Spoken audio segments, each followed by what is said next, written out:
सत्यनारायण स्वामी जय आनंद एक बार हरि बोल। जितेबले भगवान अति भल पाइबे श्रद्धा करेंगे गुरु परम ब्रह्म ऊपर, कारण जितेबले जीव सृष्टि को आसे अनेक जन्मर पुण्य नहीं कि मनुष्य जन्म धारण करे। ता मध्य केतबले गृहस्थाश्रम करे तो केतबले वैराग्य जीवन यापन करे। जितेबले ठाकुर स्वयं परम ब्रह्म वैष्णव रूप आसिले तेणुकरी तांकर नित्य लीलारे वैष्णव गण माने सेवा करिवे। चतुर्पार्श्वरे आउ तांकर वैष्णव गण मानक मध्य ही ठाकुर अनेक प्रचार प्रसार करिवे। से ही नित्य लीलार संगी जहाँ सत्यर थिले, त्रेतार भी थिले, द्वापर भी रहिले एवं कलिजुगर मध्य जो ठाकुर वैष्णव रूप धारण कर आसिले से समय तांकर अनुगामी होइके अनेक अनुजायी होइके अनेक वैराग्य जीवन यापन करी आश्रम जीवन यापन करी सन्यास अवलंबन करी जीवन को धन्य करथिले। से परम वैष्णव रूप तांको लीला तांकर सखा मान को देखे तो क्या देखाबे, क्या पुत्र रूप तो क्या शिष्य रूप, क्या सखा रूप, क्या बंधु रूप, क्या मातृमयी वात्सल्यमयी स्नेहमयी जशोदा माँ भली भाव दे था, तो क्या गोपी गोपाल भली भाव दे था। गोपी मान जमी पति परम ब्रह्म परमात्मा श्रीकृष्ण को निजर पति रूप में पाया आनंद विभोर होती। तेणु से नित्य लीला संगी मानकर अलौकिक दिव्य लीला कथा शुणी जीवन को धन्य करवा। तो तांकर से ठाकुर कहते से महात्मा पाथे पशिवा शरण शरण रखे सत्यनारायण भक्ति पदे यही भाई मन नित्यानंदे होई बल।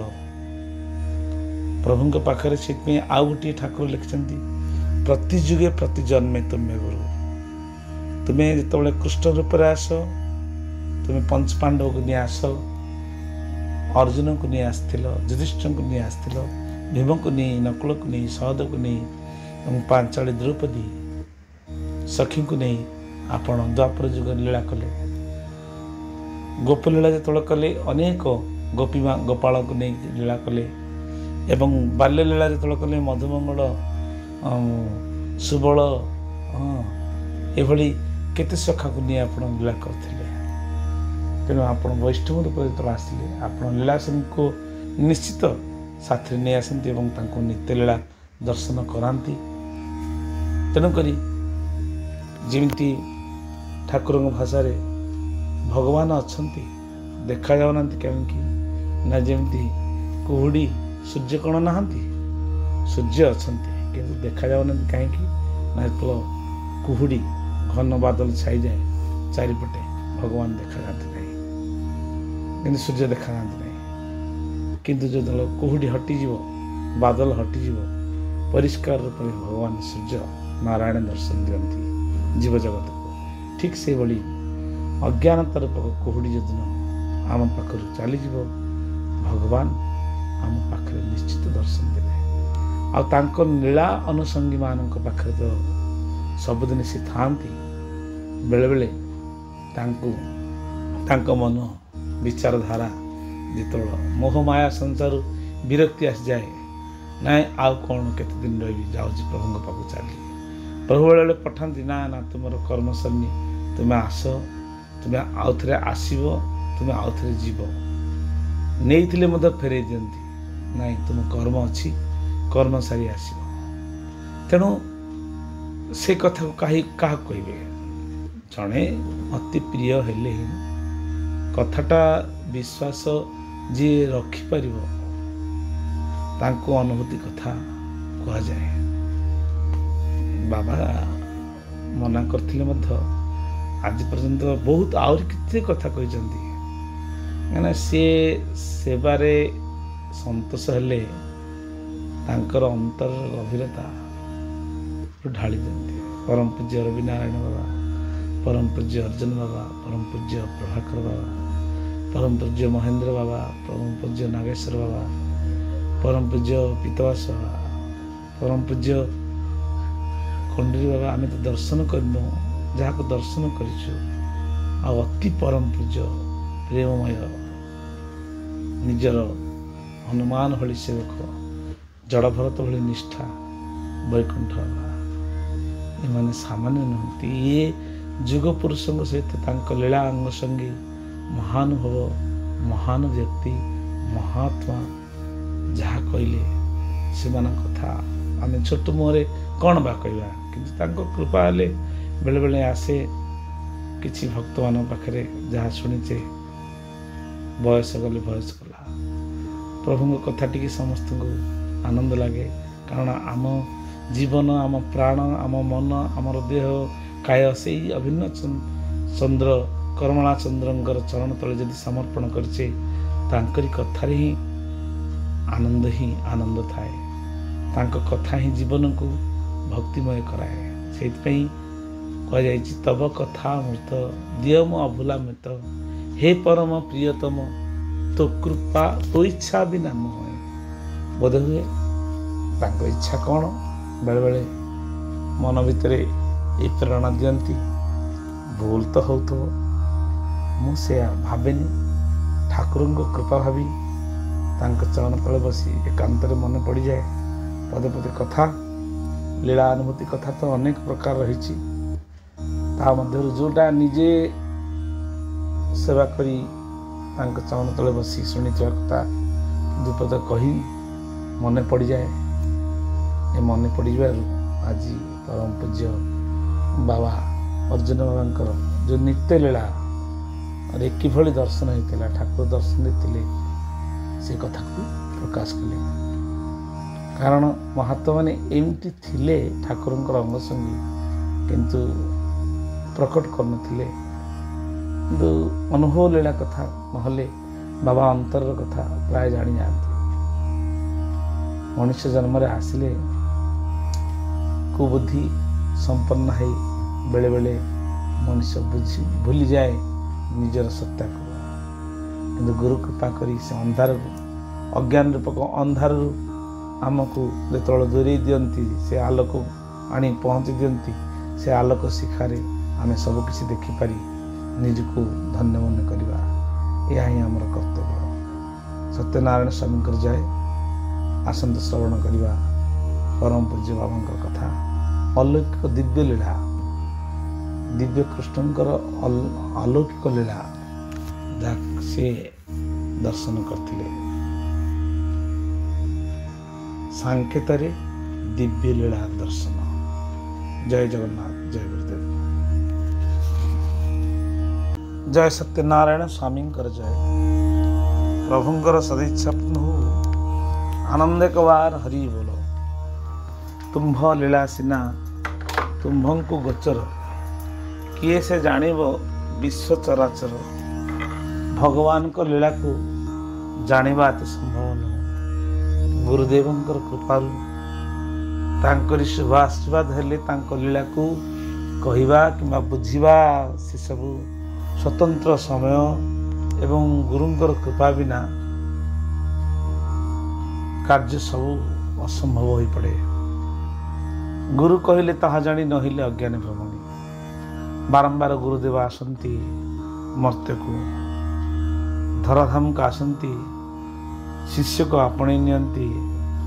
ଶିଷ୍ୟକୁ ସନ୍ତାନ ରୂପରେ, ପୁତ୍ର ରୂପରେ, ଶିଷ୍ୟ ରୂପରେ ଏବଂ କନ୍ୟା ରୂପରେ, ଯାହାକି ତାର ସଂସାର ମଧ୍ୟରେ ଯେଭଳି ମାତା ପିତା ପୁତ୍ର ପ୍ରତି ଯେଉଁ ସ୍ନେହ ବାଣ୍ଟି ଦିଏ ସନ୍ତାନ ପାଇଁ, ଗୁରୁଦେବ ଅନେକ ସ୍ନେହ ସୁଧା ବାଣ୍ଟି ଦିଅନ୍ତି ଶିଷ୍ୟ ପାଇଁ। ଗୁରୁ କହିବେ ଗୋଟିଏ, ଶିଷ୍ୟ କରିବ ଗୋଟିଏ। ତେଣୁ ଯେଉଁ ବୀଜ ମନ୍ତ୍ର ଗୁରୁ ପ୍ରଦାନ କରନ୍ତି, ସେ ହିଁ ଶିଷ୍ୟ ପାଇଁ ଅମୋଘ ଅସ୍ତ୍ର। ଆଉ ସେଇ ଗୋଟିଏ ମନ୍ତ୍ରକୁ ସିଏ ଗୋଟିଏ ଭାଗରେ ତିଆରି କରିବାର ସକ୍ଷମ ହୁଏ ଗୁରୁଙ୍କ କୃପା ବଳରେ ଅନାବିଳ ସ୍ନେହର ପାତ୍ର ମଧ୍ୟ ହୁଅନ୍ତି। ବେଳେବେଳେ ଗୁରୁଙ୍କ ପାଖରେ ବିନମ୍ର ସହିତ ସେବା କରିବା ଦ୍ୱାରା ଏବଂ ବେଳେବେଳେ ଗୁରୁ ଯେଉଁ କ୍ଷୋଭ ପ୍ରକାଶ କରନ୍ତି ଶିଷ୍ୟର ମଙ୍ଗଳ ପାଇଁ, ଶିଷ୍ୟ କ'ଣ ଭାବେ ମୋତେ ଗୁରୁଦେବ ରାଗିଲେ, ମୋତେ ଏଇ କଥା କହିଲେ, ସେ କଥା କହିଲେ ନା। କୌଣସି ଧନ ସମ୍ପତ୍ତି ଏବଂ କିମ୍ବା ତୁମର ସମ୍ପତ୍ତି ଭାଗ ନେଇଯିବା କିମ୍ବା ଦେଇଦେବା, ଏଇ ଭାଗ ବାଣ୍ଟିଲା ଭଳି ଯେଉଁ ସଂସାର ମଧ୍ୟରେ ରାଗ, ତାହା କିଛି ଗୁରୁଙ୍କ ପାଖରେ ବିନ୍ଦୁଏ ବି ନଥାଏ। ଯାହା ଶିଷ୍ୟର ଉନ୍ନତି ହେବ ଗୁରୁ ତାକୁ ସ୍ୱୟଂ ତାଙ୍କ ଆଖି ଆଗରେ ତାକୁ ତାଡ଼ନ କରି, ଗାଳି କରି, ଭର୍ତ୍ସନା କରି, ଏମିତି ବି ଚାପଡ଼େ ଅଧେ ମାରି ତାଙ୍କୁ ଉପଯୁକ୍ତ ମାର୍ଗ ଦେଖାନ୍ତି। ତେଣୁ ଗୁରୁ ପରମ ବ୍ରହ୍ମ ପରମାତ୍ମା ସ୍ୱୟଂ ଅବତାରୀ ପୁରୁଷ ନହେଲେ ଏସବୁ କହି ହୁଏନି। ତେଣୁ ଗୁରୁ କୃପା ବିନା ସେ ପଥଟି ମନା। ନିତ୍ୟ ଲୀଳାକୁ ଦେଖିବାକୁ ହେଲେ ଗୁରୁଦେବଙ୍କର ଅଶେଷ କୃପା ଥାଏ। ସେଭଳି ପୂଜ୍ୟ ଅର୍ଜୁନ ବାବାଙ୍କର ସମୟରେ ବାବାଙ୍କ ମୁଖରୁ ଶୁଣିବା କଥା, ଠାକୁରଙ୍କର ଅଲୌକିକ ଲୀଳା ଥରେ ଦର୍ଶନ କରିଥିଲେ। କେମିତି ବାବା କହୁଥାନ୍ତି, ବର୍ତ୍ତମାନ ଯେଉଁଟା ଆଚାର୍ଯ୍ୟ ଭବନ ହେଇଛନ୍ତି, ସେ ଆଚାର୍ଯ୍ୟ ଭବନରେ ନୂଆ ନୂଆ ଆଚାର୍ଯ୍ୟ ଭବନ ହେଇଥାଏ। ଏ ସମୟରେ ବାବା ତାଙ୍କରି କଥା ମୁଖରୁ ଶୁଣିବା କଥା, ସେବା କଲାବେଳେ ଅଲୌକିକ ଦର୍ଶନ ଠାକୁରଙ୍କର କରିଥିଲେ କିଭଳି, ସେ ବିଷୟରେ ଦ୍ୱିପଦ। ସ୍ୱୟଂ ଗୁରୁଦେବ ପରମ ବ୍ରହ୍ମ ପରମାତ୍ମା କିଭଳି ଭାବରେ ପ୍ରୀତି ହେଇଯାଏ ତାଙ୍କୁ ଦର୍ଶନ ଦିଅନ୍ତି, ସେଇଟା ହିଁ ଅନୁଭବର କଥା। ଏମିତି ବର୍ଷା ଦିନ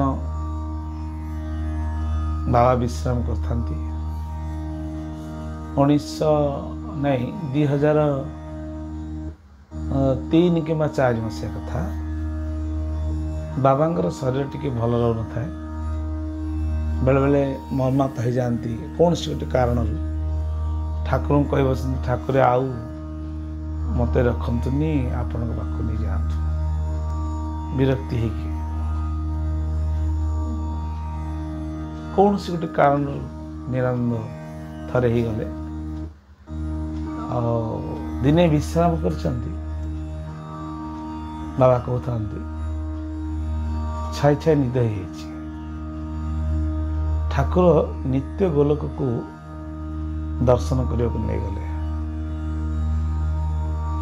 ନେଇକି ଦେଖୁଛନ୍ତି ଠାକୁରଙ୍କ ଚରଣ ପାଖରେ ବାବା ଠିଆ ହେଇଛନ୍ତି। ଯେମିତି ଠାକୁର ସ୍ଥୂଳ ଲୀଳା କରୁଥିଲେ, କରିଲା ସମୟରେ ଯେମିତି ଅନନ୍ତ ଶୟନ ପାଖରେ ବସି ପରମ ପୂଜ୍ୟ ବାବା ଆଲଟ ସେବା କରନ୍ତି, ସେମିତି ସେଠି ମଧ୍ୟ ଆଲଟ ସେବାରେ ଲାଗିଛନ୍ତି। ବାବାଙ୍କର ଆଉ ବାର୍ଦ୍ଧକ୍ୟ ଅବସ୍ଥା ସେଠି ନଥିଲା। ଅନୁଭବ କରୁଛନ୍ତି ଜଣେ ଯୁବକ ସନ୍ନ୍ୟାସୀ ରୂପରେ ମୁଁ ଠିଆ ହେଇଛି, ଆଉ ଠାକୁରଙ୍କ ପାଖରେ ଚମର ପକାଉଛି। ହଠାତ୍ ଠାକୁର କୃଷ୍ଣ ରୂପ ହୋଇ ଉଠି ବସି ପଡ଼ିଲେ ଅନନ୍ତ ଶୟନ ଉପରେ ନିତ୍ୟ ଲୋକରେ। ତ ବଂଶୀ ବଜେଇବାକୁ ଲାଗିଲେ। ବଂଶୀ ବଜେଇବା ଭିତରେ ସେଠି କେତୋଟି ଅଲୌକିକ ଲୀଳା ଦେଖିଲେ ଯେ କୃଷ୍ଣ ରୂପରେ ଠାକୁର ଅନେକ କୃଷ୍ଣ ରୂପ ଧାରଣ କଲେ। ଅନେକ କୃଷ୍ଣ ରୂପ ଧାରଣ କଲେ, ଶେଷରେ ଠାକୁର ପୁନର୍ବାର ଅଭିରାମ ପରମହଂସ ରୂପ ହୋଇ ପଚାରିଲେ, କୋଉଠିକି ଯିବାକୁ ତୁମେ ଚାହୁଁଛ? ବାବା କିଛି ଆଉ କହିପାରୁନଥାନ୍ତି। ନା ମୋତେ ଆଉ ଭଲ ଲାଗୁନି, ଆପଣ ପାଖକୁ ନେଇ ଆସନ୍ତୁ।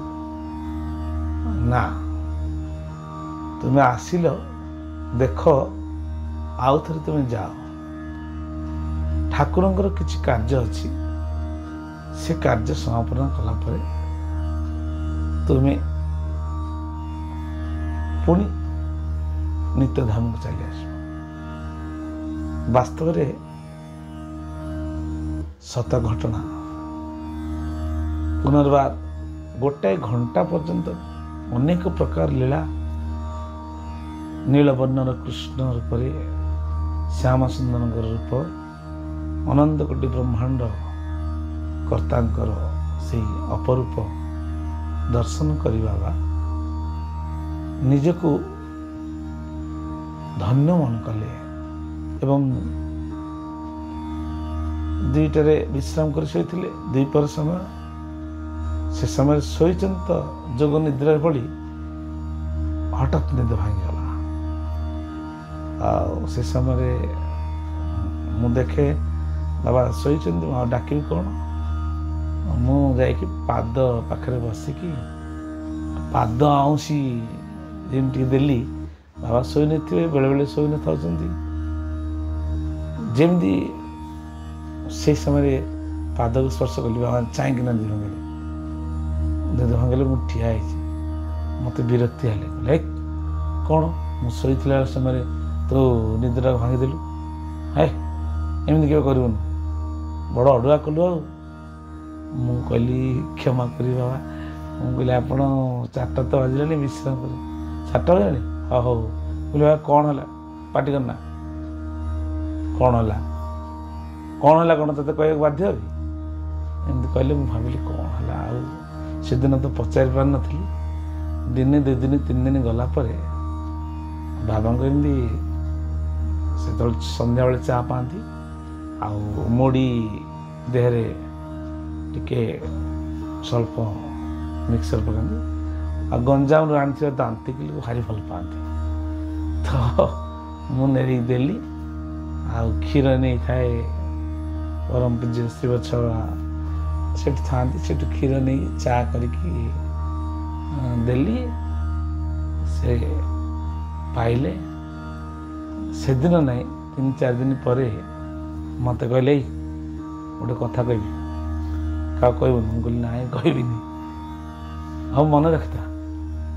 ତ କ'ଣ ଶ୍ରଦ୍ଧା ହେଲା ସେଦିନ ମୋତେ ଏମିତି କହିଲେ, ଜାଣିଛୁ ଠାକୁର ଯେତେବେଳେ କୃପା କରନ୍ତି ସେ ତାଙ୍କ ନିତ୍ୟଧାମକୁ ନେଇ ବୁଲେଇ ଆଣନ୍ତି।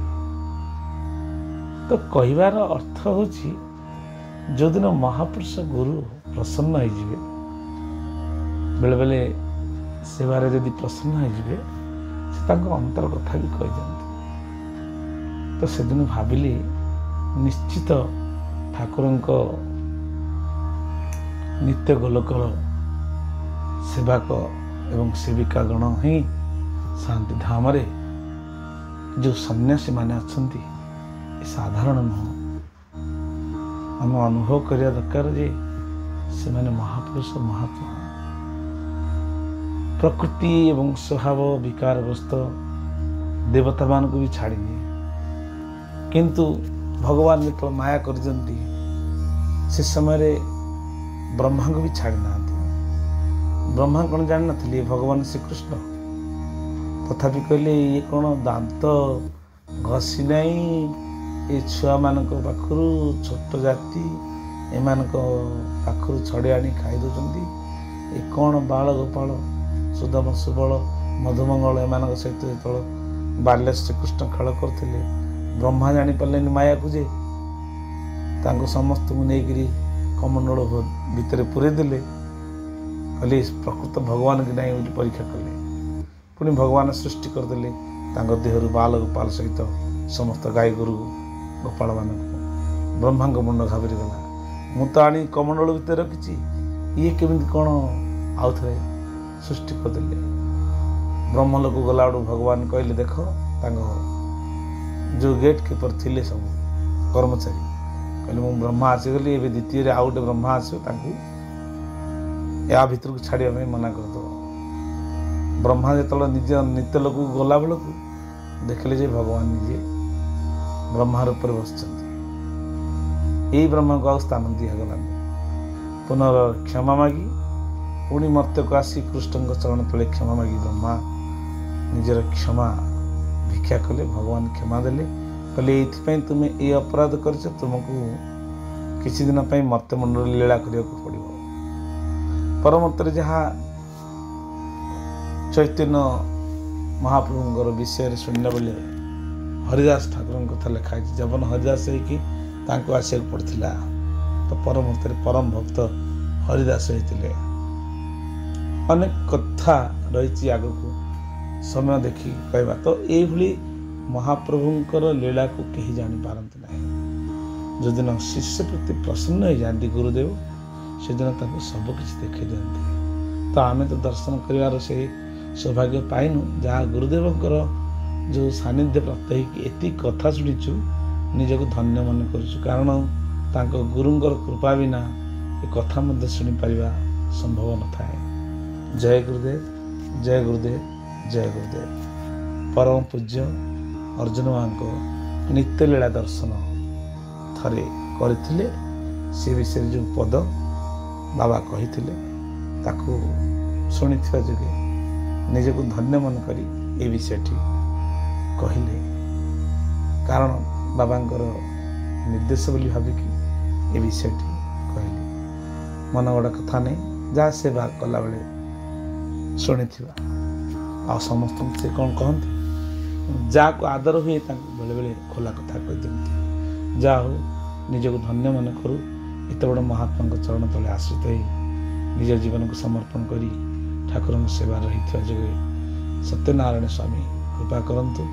ଏଭଳି ସୁନ୍ଦର କଥା ଆଗକୁ ଆପଣମାନଙ୍କୁ କହି ନିଜକୁ ଧନ୍ୟ ମନେ କରୁଛି। ଜୟ ଜଗନ୍ନାଥ, ଜୟ ଗୁରୁଦେବ।